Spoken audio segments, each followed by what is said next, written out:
Hello, everybody, and welcome once again to Pass Pirate Pay, the movie discussion show. My name is Ken. I'm your host, alongside my co-host, Andy. Andy, how you doing? Hello, Ken. How are we today? I'm pretty good. How are you? All right. Are you feeling particularly American today? Oh, I always am. Because today we are going to be discussing our national pastime. Got 3 movies about, baseball, the wonderful, timeless game. That's right. Etched in the American imagination. So yeah, we're baseballing it up. We got a trio of movies. We're doing the 1958 film version of Damn Yankees. Mm-hmm. We're going to be doing the original 1976 Bad News Bears. Yep. And then we're doing in theaters now a movie called Ephus. So yeah, I mean, we're scraping a little bit on this one. I think most of the big baseball movies you and I have probably seen at least a few times. Right. We don't want to be stepping on our old opinions. Yeah, we skipped. What did we skip? We skipped Bull Durham. Yeah. Field of Dreams. Skipped Field of Dreams. Major League. 8 Men Out. A League of Their Own. So this is. I was thinking about this. Between 1988 and 1992, I think is about right. Yeah. We had Bull Durham, Field of Dreams, Major League, A League of Their Own, and 8 Men Out. And those are just 5 really good movies, just really good baseball movies. Mm-hmm. And it's just like Was Sandlot in there somewhere? I think Sandlot's a little bit later. Okay. It's a little bit later. I think Sandlot's like 93 or 94. But yeah, that's right. another one too. I mean, although Sandlot is one that kind of missed me because I was a little too old when it came out, so I never saw it until I was an adult. Me too. And so it just doesn't really work for me. Mm-hmm. I think if you have nostalgia for that one, like people go nuts for the Sandlot. But, yeah, and I can understand that. Yeah, I just didn't see it as a kid, so it just isn't. It doesn't really work for me, But we're not doing any of those movies. None of those. We're gonna reach back into the past. So yeah, let's get started. We'll go back to 1958 with Damn Yankees, directed by Stanley Donen and George Abbott. So we've discussed this before. You're a musical theater person, and I am not. So I've done a lot of musicals on this show. That is true. It is true. But now we're doing a musical sports movie, That's so it's right. both sides. Exactly. You're hitting me and we're hitting you. But yeah, so I was not familiar at all. Like I knew the basic premise of the story. I knew that a guy sells his soul to try to beat the Yankees, right? That's all I knew about it. I didn't know. I knew that Whatever Lola Wants is like the big song from the movie. Yeah. That's all I knew about it. I have no experience with this movie at all, or with the show or anything, right? So yeah, this movie was totally new to me, and I didn't really know what to expect at any given time. Yeah. So the movie opens up this middle-aged couple. The wife is trying to talk to the husband about what's going on in her day, and he's transfixed by a baseball game, right? And just can't be bothered to listen to anything that she's saying. Mm-hmm. And then it quickly goes into a song number about how various women throughout the country become widows, baseball widows, 6 months out of the year, right? Where it's just like their husbands. And this is kind of before football, really, right? Yeah, exactly. Because this is the NFL didn't start until like the 50s or 60s, right? I think the NFL was around, but it didn't become a big deal. This is 10 years before the first Super Bowl. And the first Super Bowl wasn't really even that big either. Like it didn't. Right. So this is like football isn't even a thing. Right. Like exactly. baseball is the thing. Right. Exactly. And yeah, it's like when you talk about sports to an American in the 1950s, you're talking about baseball or like boxing or horse racing. I think that's basically it. That's all. Those are the things that people cared about back then. All the cigar sports. Yeah. Exactly. But yeah, I thought that the opening number was cool. They do a multiple split screen kind of effect where you're seeing various women and their various husbands ignoring them throughout the country. I thought that was kind of cool. Mm-hmm. Like we said, in general, musicals are not my thing, right? There are musicals that I really like. We've talked about a couple on the show, I think, but for the most part, it's just like, why are these people singing? This story could be moving by at so much of a better pace if these people didn't stop to sing every 5 minutes. And it's just like, it just doesn't really work for me. And so early on, I thought this was going to be the case with this one too, where it's like, once Joe, the main character, he agrees to sell his soul to the devil. Devil's played by Ray Walston in this movie. Ray Walston is great. I love Yeah. that guy in general in just about anything. Mhm. And he's really cooking as the devil here. I think it's really funny. So he sells his soul. The devil turns him into a young man. He's going to go play baseball for the Washington Senators, right? And then we stop dead in our tracks, and there's this song like "Goodbye, Old Girl." He's like lamenting that he's got to have to leave his wife to go become a. I think it's a very pretty song. I was just like, what are we doing here? This is. I've always thought that song was pretty. Yeah, I was like, and that's his transformation song too, where he turns into the young ball player. And I was just like, oh no, here we go. This is what's gonna happen. And then the next number we get is we're in the dugout, the locker room of the hard luck Washington Senators. I do want to go back though. There was a joke that kind of caught me off guard. Okay. That the devil made, that Applegate made. Yeah. And he says, "You mean I can just sell my soul to you?" And he goes, "Yeah, how do you think all these politicians made all this money and parking lot owners?" like those are the two richest people. Right. The parking lot owners got me. I was like, "Oh, that's funny." It's pretty good. But anyway, yeah, so now we move on. We're in the Senators locker room, and they're talking about how terrible they are at baseball. Yeah. And three dopes on the team and the manager, they start singing "You Gotta Have Heart." Yeah. And it's like, oh, this song, I know this song. This song, it's a fun little number. But again, you recognize it? Yeah. Okay. I know it's a song that I've heard in other contexts, I guess. But at the same time, I'm still thinking like, man, we are really padding the runtime of this movie here. With this story does not seem like it's got a lot going on. To me, like the songs are part of the storytelling. Yeah. And you think they're just this break where they sing a song? Yeah. I mean, yes, that was certainly you're just not on board with the musical, the idea of the musical. This is my problem with musicals, right? Where it's just like, if there are songs that are like enhancing the storytelling and moving the plot along, and then that's one thing. But if it's just like what does You Gotta Have Heart have to do with what the story is in general, right? Like, it's not like the Senators become good because they're good guys and they stick to it and they put their heart and soul into it. So like the only way a song in a musical is good is if there's like exposition in there for you? No, not necessarily. But at the same time, I do feel as though it's antithetical to good storytelling a lot of the time. And this is what was going on for me early on in the story. Okay. So then everything changes for me, however. Okay. So Joe, the devil owns his soul starting on the end of the baseball season, right? September 24th or whatever. Yeah. The devil's going to own his soul. And Joe is like trying to fight against it because he's got an escape clause. He's like, well, I just got to win us the pennant by the 24th, and then I can go back to my old life and everything will be great.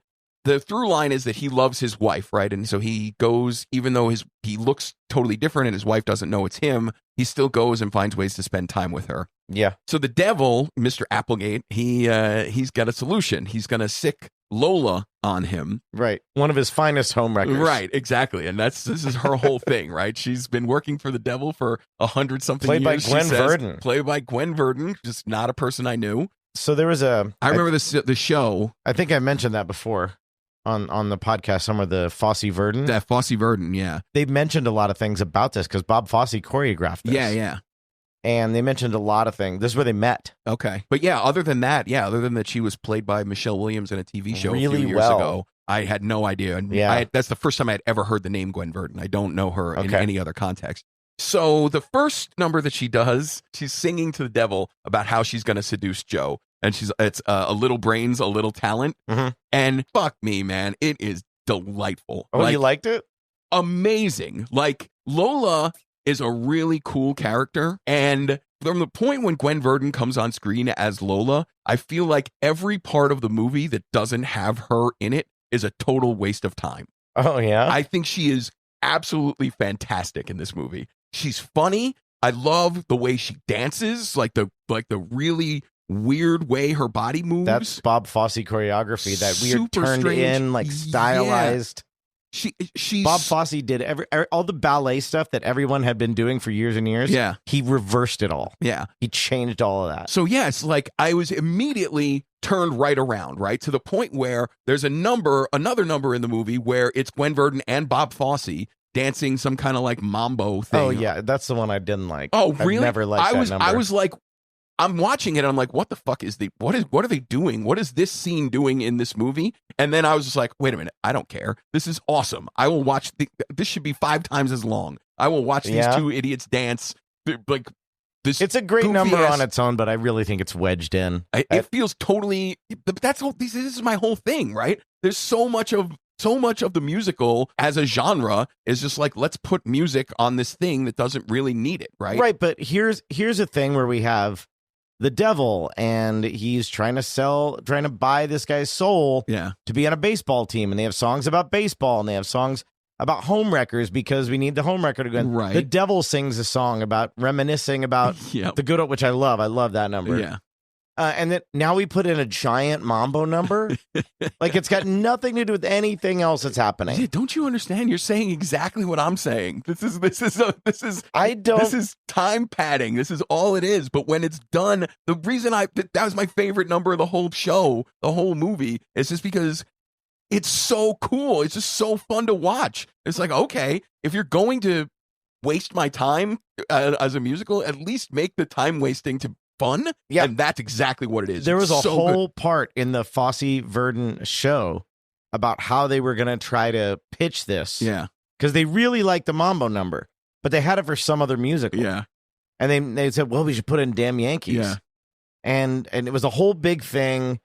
And it got in there. He was able to get it in. It's so stupid. The lyrics of the song, like, it's just like really dumb. Yeah. It's all so stupid. And I could not have been more delighted. Like, I loved it so much. I'll never understand you, Ken Franco. Come in here and shit all over once and then pick the dumbest number out of Damn Yankees and just fall in love with it. So much fun. Just I think you're just being a contrarian on purpose. No, that is so not true. One thing in this world that I really love is people who can dance. It's a great dance show. I love dance numbers in movies that aren't dance movies, right? Like, I love the Pulp Fiction dance scene, obviously, or like Napoleon Dynamite, the end scene where he dances at the end. I could watch that thing 100 times in a row. I just think it's so great. It's my favorite part of the movie. I love it. And so, yeah, if you want to put some people on the screen doing cool dance numbers, it's going to be hard for me not to be on board with it. And that's what happened in this show. With this movie, I was able to totally. The movie transcended all of my phobia of musicals, where it's just like all of the stuff that I usually can't stand about a musical. I was totally on board with it. It's just so much fun. It's such a fun movie, such a fun musical.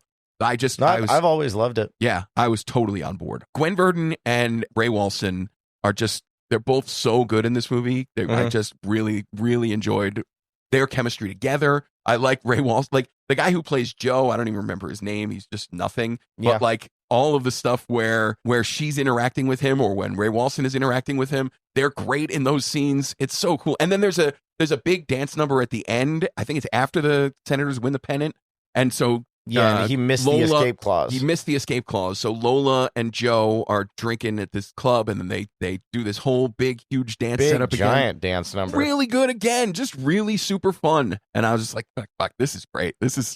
I'm totally on board. Nice. Yeah. So I think the answer with musicals for me is that quality of the production, or the quality of the numbers, has to be high enough to get me to overcome my usual prejudices against the singing. What did you think of La La Land? I really like La La Land. Yeah. I think the songs in La La Land are pretty good. And the acting, like the Emma Stone and Ryan Gosling are so good in that movie. I just love it. I think it's really good.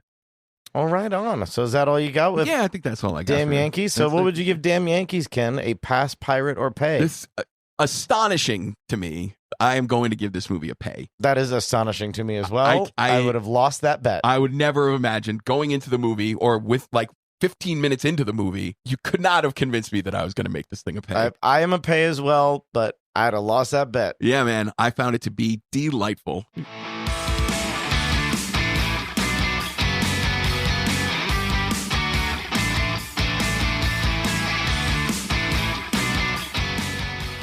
Moving on to 1976, we're going to visit the Bad News Bears. Bad News Bears.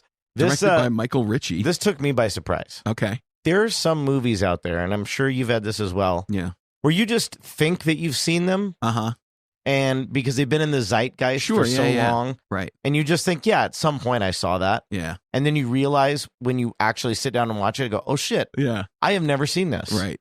Bad News Bears was like that for me. Yeah, I had never seen it before, and I kind of thought I knew like how it all ended, but during the last like 20 minutes of the movie, the final game against the Yankees, I was just like, I honestly have no idea what's going to happen here. I don't know how this game is going to end. Like, I was really surprised by that because I same way. I knew I had never seen it, but I thought I had absorbed enough of it to know that like I thought I remembered that the Yankees had won, but I didn't know any of the details about how it had happened. You know, it's kind of funny that this movie came out in the same year as Rocky, where it's just like it's the same kind of thing where it's the story of the lovable underdogs, and then, but the ending of the movie is that they lose.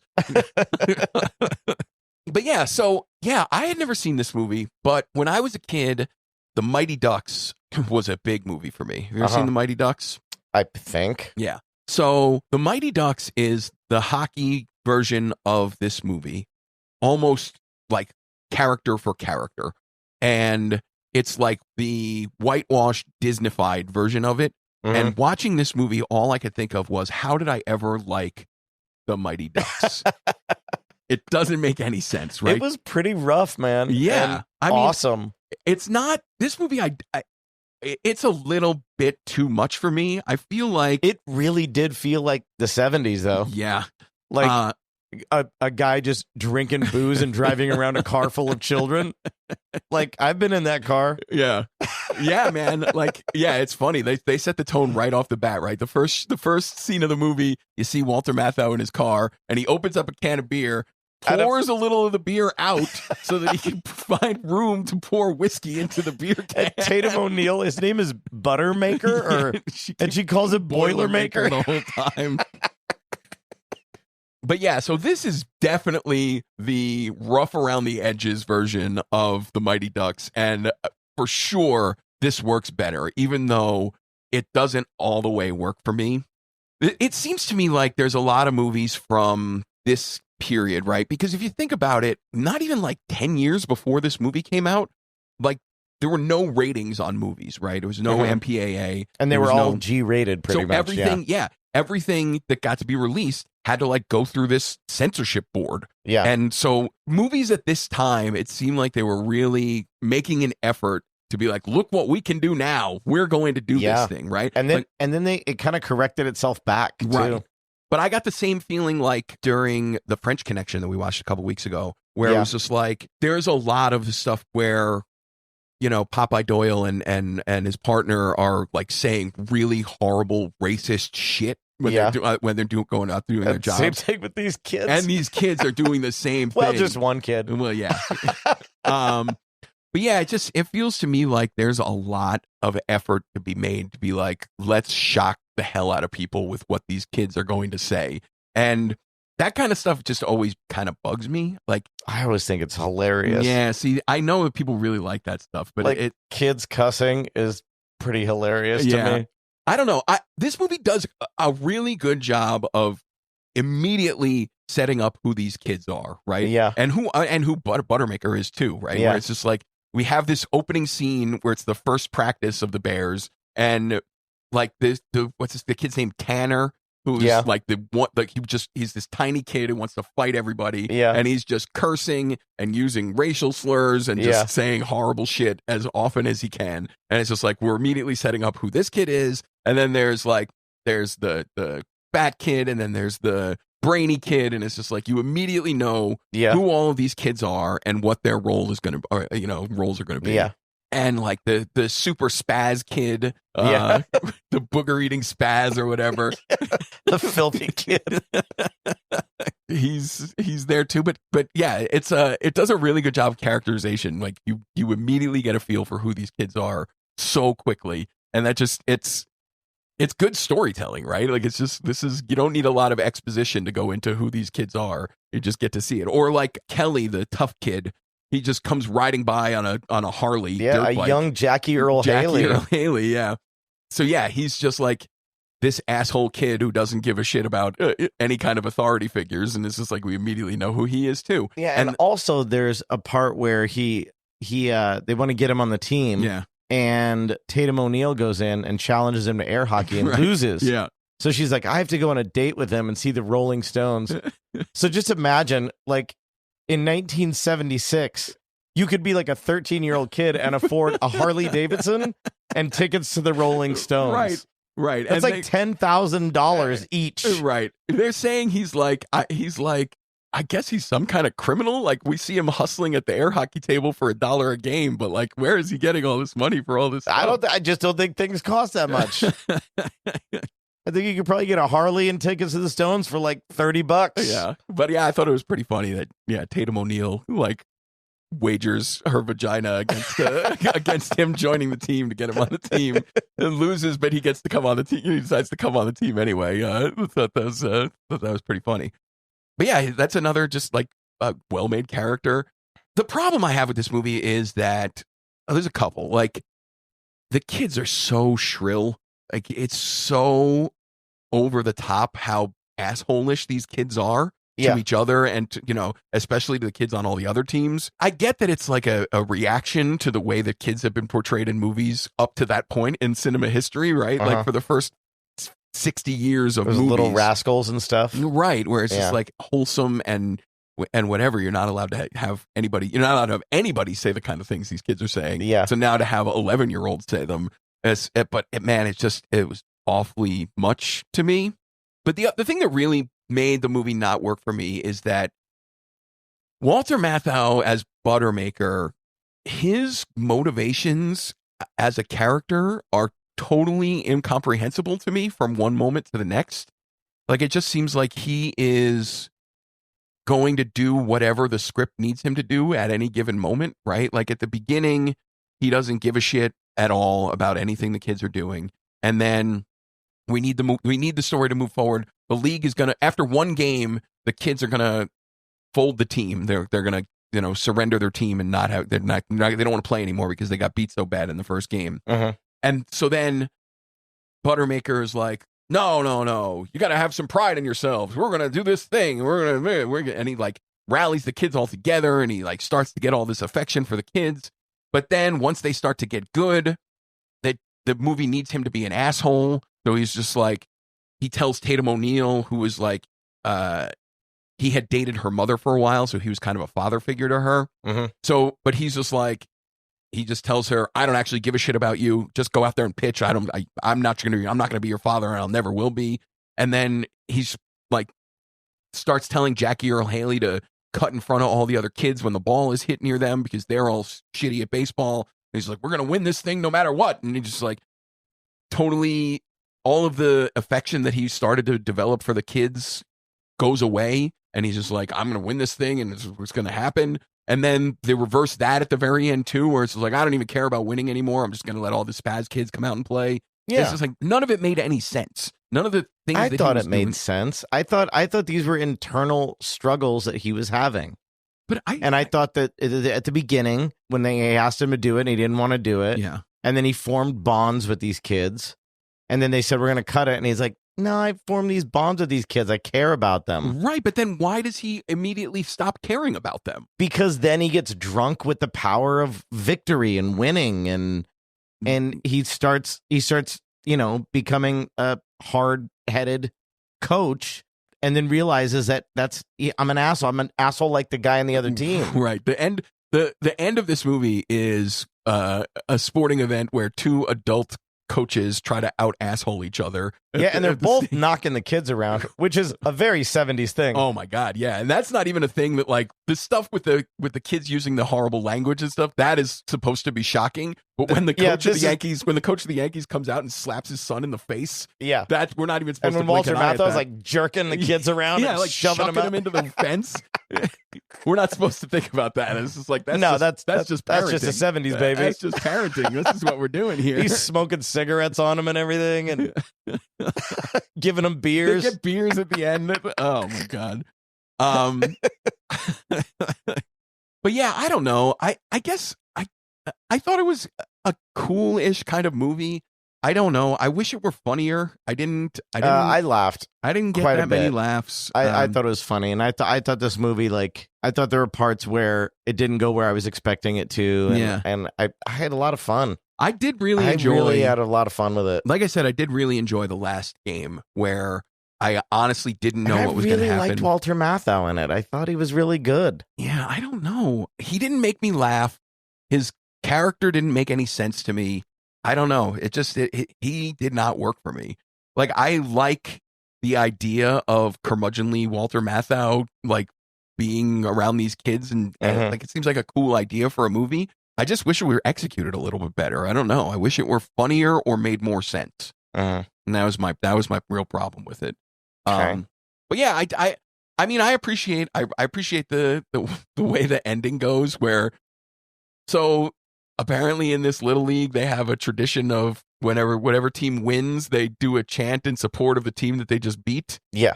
So the Yankees win the championship and they do their little cheer, and the kid Tanner takes the second place trophy and just chucks it at him. He's Yeah. like, you stick it up your ass. It's like, all right, it's a totally, it's the best possible way to end this movie, I think. I mean, Yeah. If the movie had ended with the Bears winning the game, it wouldn't have made any sense. And if it had ended with them, learning lessons or whatever, it wouldn't have really felt true. But the way it ends with them just still being assholes and telling these fucking rich kids to stick it, then that makes sense to me. That feels real. That felt reasonable. Yeah. Did you recognize the Yankees coach? No, who is he? That was Vic Morrow. Okay. Vic Morrow got his head cut off by John Landis. Really? In the Twilight Zone movie? I didn't know that. Yeah, a few years later, John Landis cut that guy's head off. Oh my God. No, I did not recognize. I don't know that I've ever seen him before, so I don't know. Yeah. Yeah. Interesting. So, all right. Well, serves him right. He shouldn't have been that asshole Yankees coach. Him and a poor little Vietnamese kid. So what would you give Bad News Bears? Would you give it a pass, pirate, or pay? For me, this one is a pirate. Yeah? Yeah, I think it's there's enough good stuff going on that it's worth your time, but you don't really need to spend any kind of money on it, I don't think. I would give it a pay. Yeah. Because, like, by today's standards, it's like a good family movie. I guess. Oh, one more thing. So this movie takes place in Iowa.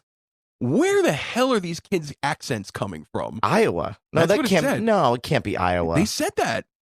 She's selling maps to the stars. I know but at one point she said I had half the state of Iowa come over here. Right, they're tourists. Oh, okay. But even still, so if they're in California, yeah, they're in California. Where are these kids' accents? Like, they talk like I didn't even get an accent. The kid Tanner sounds like he's the most Brooklyn kid who. What are you doing up in here, you crud? I think that's just how baseball players are supposed to sound. Same thing was happening to damn Yankees. Like, you gotta have heart, kid. And they're from where? Washington? Well, that's where there's a difference between playing a professional sport for a team in a city than if you're an 11-year-old growing up in a town. Like, if you're from California, there's no excuse for you sounding like you're from Brooklyn at 11 years old. It doesn't make any sense. Yeah, they're just trying to sound like they're idols. It's really weird. I don't know. The whole thing was really strange. The accents, it's kids, right? So whatever. But the way these kids talk was just all over the place. All right. So, yeah, nice family movie. Yeah, why not?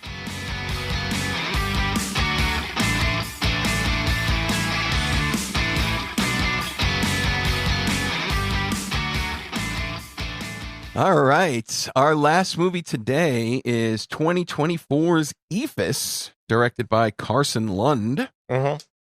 So this movie, how did you find this movie? I go on YouTube, and there's a few people I follow on YouTube that say, you got to check out this under the radar movie. Okay. And another thing is I go on Rotten Tomatoes and see what's scoring really high. Okay. And I found this on a guy on YouTube said, you got to check this out. Interesting. And then I stopped watching it immediately. Yeah. And go, okay, we'll put that on the list. Interesting. Because, yeah, I've never heard of this movie. I've never heard of the person who made it. Carson Lund is the director. Never heard of him. No, it might be a first-time thing. Never heard of any of the people who are in this movie. No, no stars. Nobody recognizable in it. Yeah, so basically this movie the star of this movie is baseball, right? Yeah. That's what this movie is. Mm-hmm. So I have experience with people who fetishize baseball. Okay. My father was an absolute baseball fanatic. Okay. And he turned my brother into an even more fanatic baseball fan. Okay. Like, these are the people, you know. So you was in your family the whole time. Yeah.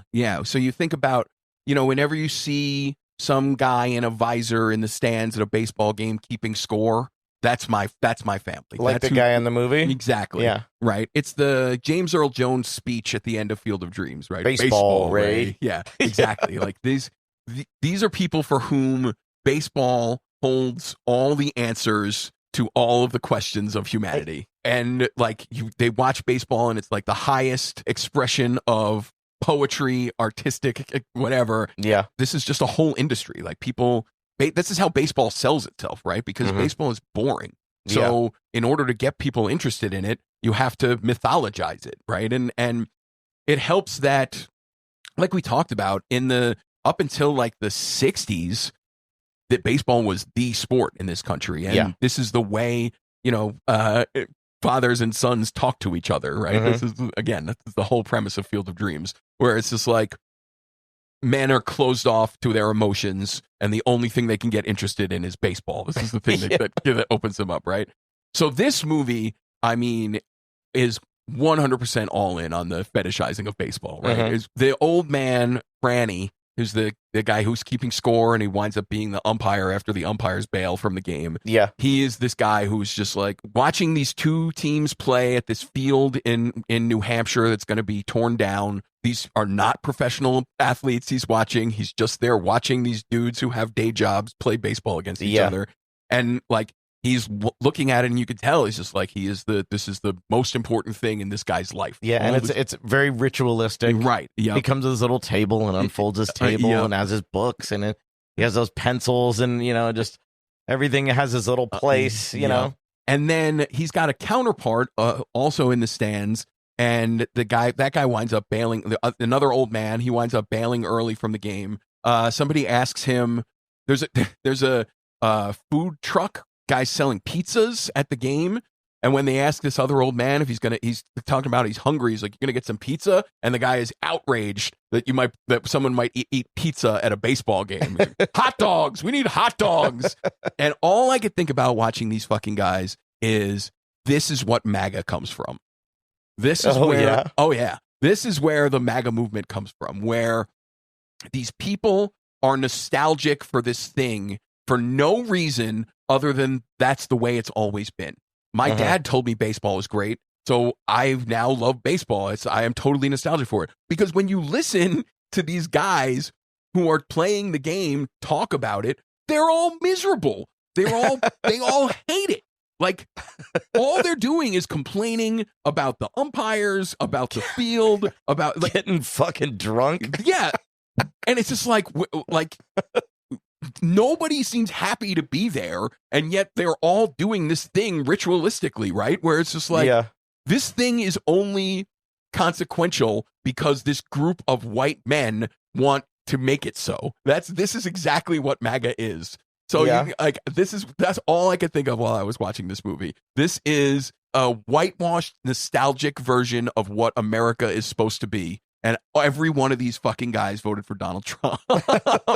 That's what it seemed like to me. Okay. I was wondering they never really say when the movie takes place. I'm pretty sure it's present day. I didn't think so. It didn't seem like that to me at all. So the one clue that I had, and I don't know if this is accurate or not. The cars? No, well, yeah, the cars, but I mean, they could just be guys who don't have a lot of money. The cars didn't look new. Yeah. But they said that they were making up a game that got canceled for Hurricane Bob at one point, which I only caught because Hurricane Bob hit Boston in 1991 when I was there. Oh. So I'm wondering, because Hurricane Bob is not it's not like they reuse names for hurricanes, right? So this movie takes place. I don't think so. I Googled Hurricane Bob and it came up the one in 1991. Okay. Like my father and my brother and I, we went on vacation to Boston and we were going to go see a Red Sox game, but the game got rained out because there was a hurricane. So yeah, I think this movie takes place in 1991. I think that's what we're supposed to get. which again makes perfect sense, right? Because this is the tail end of when everybody still cared about baseball. Like, it seems to me in the last, I don't know, 20 years or so, maybe even more, football has totally taken over the American consciousness. Yeah. And baseball is just a thing that, like, it's just not popular. It's not a thing that is really in the national conversation, right? If you think about how many current professional baseball players can you name? I actually just did a trivia round today, and the only one that I recognize is the new like Japanese guy. Oh, Shohei Ohtani? Yeah, exactly. Who was the number one player on ESPN's top 10. Yep. I recognize none of the other ones. Yeah. And like I don't follow baseball anymore, but I'm more generally a sports person. And I bet if I looked at that top 10 list, I would probably know half of them, maybe. Like, it's just, baseball is just not a thing that pervades the American consciousness anymore. And so that's why I feel like this movie taking place 30 years ago makes a lot more sense. And especially because it's these old guys. And even back then, baseball was only played. There are a few young guys playing in this weird rec league that these guys have. And it's like, what's going to happen to these guys when it's all done? Who the hell cares? They're going to go off and do something else, right? Like, this just seems to be the thing that's going to happen here. Yeah. I don't know. I was just struck by, there was a total cognitive dissonance between the things that we're being told we're supposed to like about what's happening and the thing that we're actually watching. Because the thing that we're actually watching is ugly and dull. And there's no poetry or beauty to it at all, especially the way these guys, these middle-aged fat dudes are playing it. It's just like, they just love it because they don't know anything else. And it's just like, well, we've been doing this for so long. That's why we love it. The movie seems to be made for people who already take the wonderfulness of baseball as a given. Yeah. And so you're watching it and just be like, oh yeah, baseball, oh, it's so great. But if you're actually looking at the product that you're seeing, it's like, why would anybody want to watch this? Why would anybody want to do this?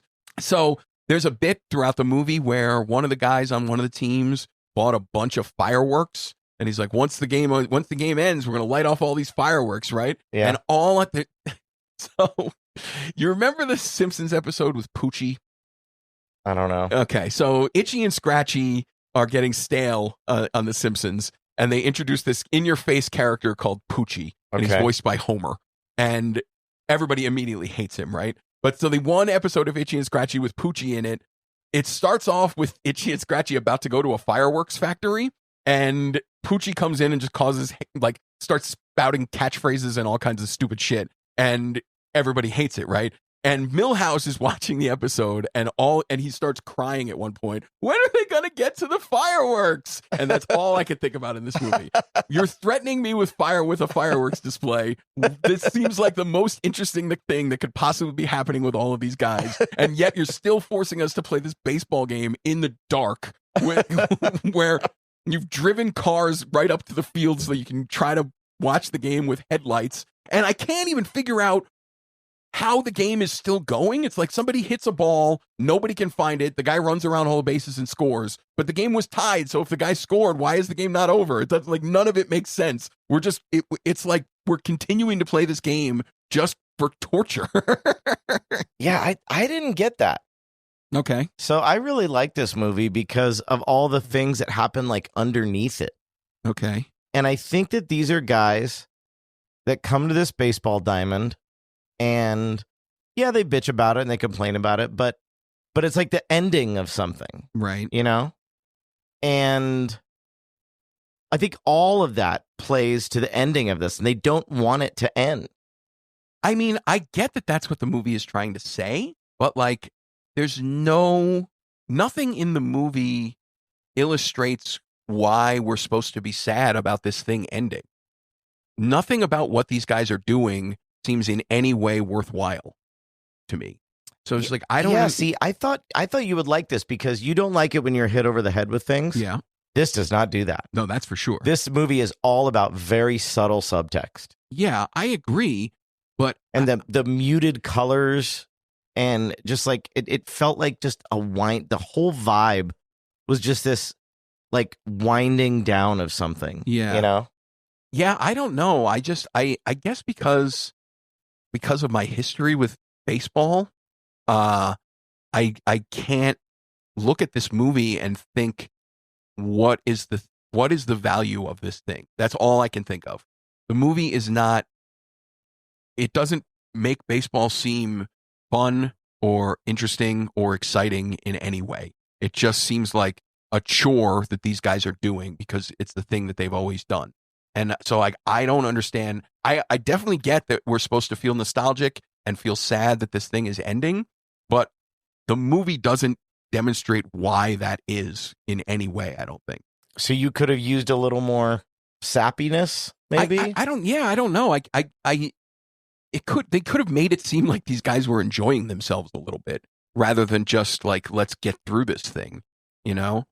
I don't know. I don't like a movie where something is taken as a given, I guess is my problem, where it's just like it's a given that baseball is a great thing and it's a sad thing that these guys' baseball careers, whatever, rec league, is ending.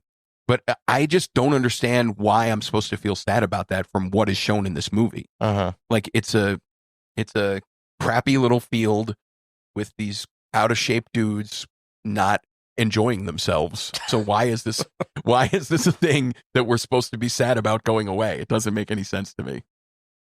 Okay. Yeah. Is that all you got on Ephus? Yeah, I guess that's about it.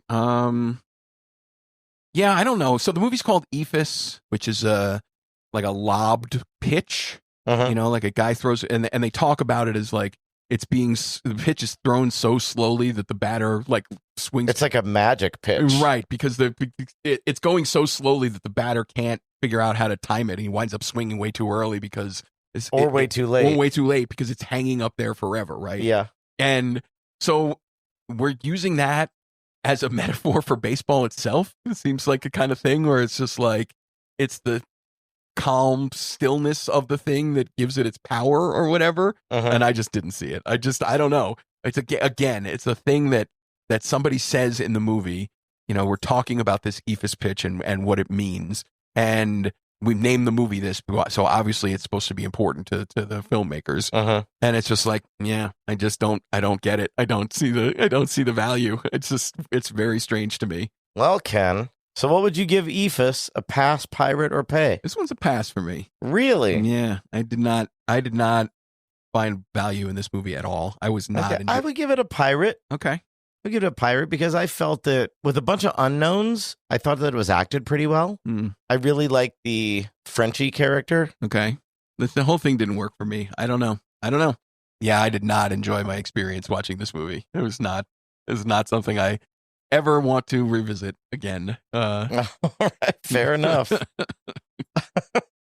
All right, so pirate from me, pass from you. Yes, sir. All right. And that's the ball game. All right, Ken, so this is your assignment. All right, I'm ready. We decided on Twisted from 2004, I believe. 2004's Twisted with Ashley Judd. That's going to be your Better Than Geely movie. Better Than Geely. Let's see. We shall see, won't we? Also, we are going to do some new movies that just came out. We're going to do the Minecraft movie. It's a Minecraft movie. A Minecraft movie. Sorry. And we're going to do Black Bag, the new Michael Fassbender. What is the premise of that? Do you know? It feels like it's like spy movie. Yeah, from the trailer, it seems like it's a Mr. and Mrs. Smith kind of thing. So it's Michael Fassbender and Cate Blanchett are a couple, and they're both kind of, I don't know, shady government operatives. Okay. It looks kind of cool. So all right, so those are the three for next week. Yeah, let's do those. All right, we'll see you then. See you next week.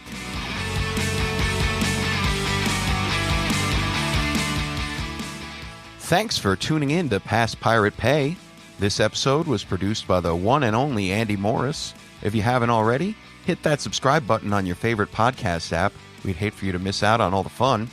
Curious about where to stream the movies we talked about? Head on over to passpiratepay.com. We've got everything listed with handy links on where to watch. You can also join the conversation on our Facebook page or stalk our cinematic musings on Letterboxd. Links are on the site. Got a movie or a TV show you think we should review? fill out the contact form, or this is cool, you can even text us right through the episode player on our website's front page. Thanks again for hanging out with us. Until next time, keep watching, keep rating, and keep it past Pirate Pay.